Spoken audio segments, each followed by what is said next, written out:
ഓൻ പോയിട്ട് 9 മാസമായില്ലേ? 9.5. ഉപ്പാന്റെ റൂം ഒരുക്കണ തിരക്ക് കണ്ടോ അവളുടെ? ഇക്ക വിളിച്ചപ്പോ മുതൽ നിലത്തെങ്ങും അല്ല പെണ്ണ്.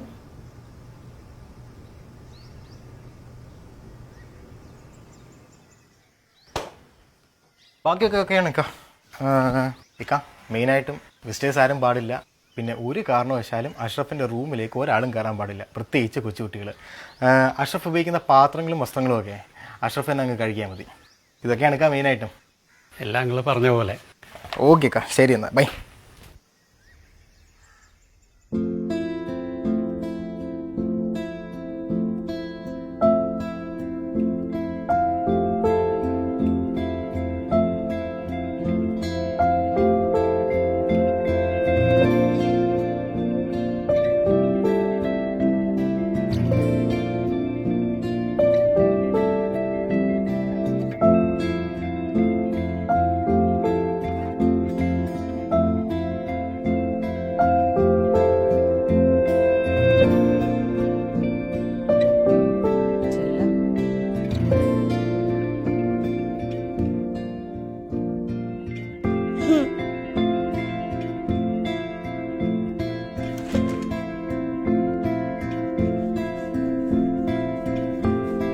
നിങ്ങൾ വിളിപ്പോ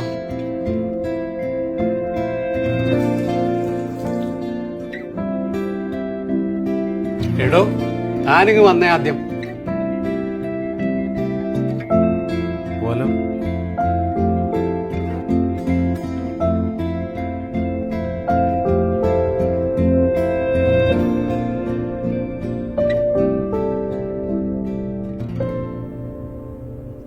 Go straight to your room.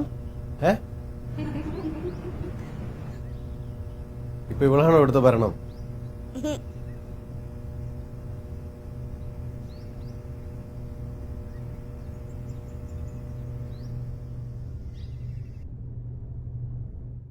പണ്ട് 4G മൊബൈൽ വാങ്ങിയപ്പോഴാണ് ഞാനും സുഹേലും കൂടെ അപ്പുറത്തെ റൂമിൽ ഇരുന്നിട്ട് വീഡിയോ കോൾ ടെസ്റ്റ് ചെയ്ത് കളിച്ചത്. തൊട്ടടുത്തുണ്ടായിട്ട് ഇന്നേ മോളിൽ നിന്ന് മര്യാദയ്ക്ക് കാണാൻ പോലും പറ്റുന്നില്ലല്ലോ. ബെസ്റ്റ്. ഒമാനിന്ന് പോരാന്നല്ലേ ഇക്ക തന്നെയല്ലേ പറഞ്ഞേ, നാട്ടിലെത്തിയ അധികം ദിവസമൊന്നും കാണാനും മിണ്ടാനും പറ്റില്ല, നീ മനസ്സിലാക്കണം എന്നൊക്കെ പറഞ്ഞിട്ട്. എല്ലാം നമ്മുടെ നല്ലതിന് വേണ്ടിയിട്ടല്ലേ. മോളിറങ്ങിയ എന്നാ ബാക്കി കഥയൊക്കെ നാളെ പറയാം. നീ ഉറങ്ങിക്കോ. Good night.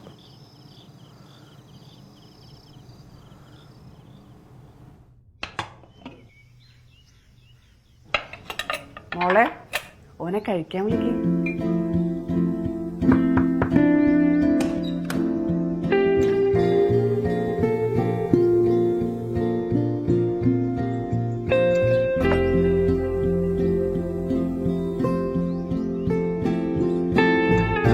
ഉമ്മയുടെ ഫേവറേറ്റാണ്.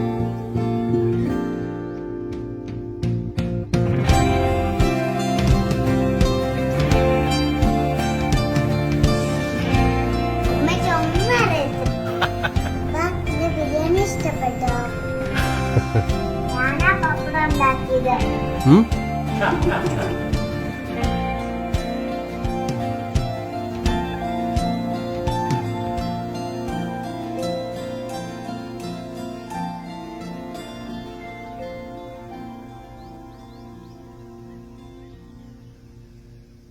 ഉമ്മ, അടുത്ത പ്രാവശ്യം നിങ്ങൾ ബീഫ് കറി ഉണ്ടാക്കുമ്പോഴേ കുറച്ച് പുളിയിട്ട് വെക്കിന്ന്. എന്തെങ്കിലും ഡൗട്ട് ഉണ്ടെങ്കിൽ എന്നോട് ചോദിച്ചാൽ മതി, നമ്മളിപ്പോൾ എക്സ്പേർട്ടാണ്. ആ അപ്പം എന്താ പറഞ്ഞതെന്ന് വെച്ചാൽ ചില സമയങ്ങളിൽ കുറച്ച് അകലമാകാം. ഓള് പറയുന്ന പോലെ എല്ലാം നമ്മൾ നല്ലതിനല്ലേ. അഷ്റഫേ, ഞാൻ മാസ്ക് മര്യാദയ്ക്ക് വെച്ചേ. അയ്യോ,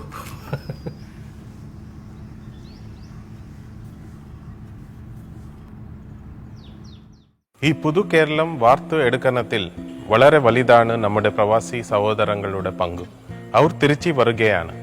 ഈ കഥയിലെ അഷ്റഫിനെ പോലെ, അവരുടെ കുടുംബാംഗങ്ങളെ പോലെ നിങ്ങളും നിങ്ങളുടെ കുടുംബാംഗങ്ങളും ഗവൺമെന്റ് അനുശാസിക്കുന്ന ക്വാറന്റൈൻ നിയമങ്ങൾ പാലിച്ചാൽ നമുക്ക് ഈ ജൈത്രയാത്ര തുടരാം. നമുക്ക് ഒരുമിച്ച് പോരുതാം. ക്വാറന്റൈനിലുള്ള ആളുകൾ ശ്രദ്ധിക്കേണ്ട കാര്യങ്ങൾ: ബാത്റൂമുള്ള റൂമിൽ വേണം താമസിക്കാൻ. ഹെൽത്തി ആയിട്ടുള്ള ആൾ വേണം. ക്വാറന്റൈനുള്ള ആളെ പരിചരിക്കാൻ. പാത്രങ്ങളും വസ്ത്രങ്ങളും സ്വയം കഴുകി ഉപയോഗിക്കണം. പ്രായമായവർ, രോഗികൾ, കുട്ടികൾ ആ മുറിയിൽ പോവാൻ പാടില്ല.